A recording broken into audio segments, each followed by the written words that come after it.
ఏందన్నా రేవంత్ దూకుడు చూస్తుంటే కళ్ళు తిరుగుతున్నాయి.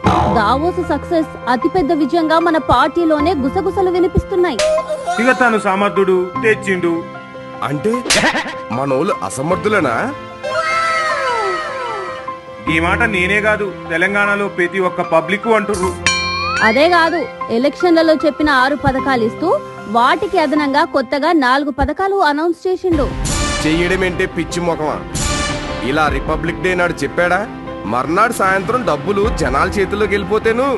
ఇక నిజమేరా, మన ముసలోడు రాష్ట్ర ఆర్థిక పరిస్థితిని నాశనం చేసిన ఇక రుణమాఫీ చేసి 45,000 కోట్లతో మళ్ళీ 4 పథకాలకు ఖర్చు పెడుతుండు. రేవంత్ అన్న ఎంతైనా గ్రేట్ రా. అవును, మనోళ్ళున్నారు శుద్ధ వేస్ట్ ఫెలోస్. మీటింగ్లు పెట్టి జనాలని తోలుకు రమ్మని మనల్ని సతాయిస్తారు. అది పక్కనెట్టు, ఇప్పుడు వీళ్ళు ఆడమన్నట్టు ఆడితే జనం తన్నేలా ఉన్నారు తెలుసా? అయ్యి బాబోయ్, జాగ్రత్తరా బాబా.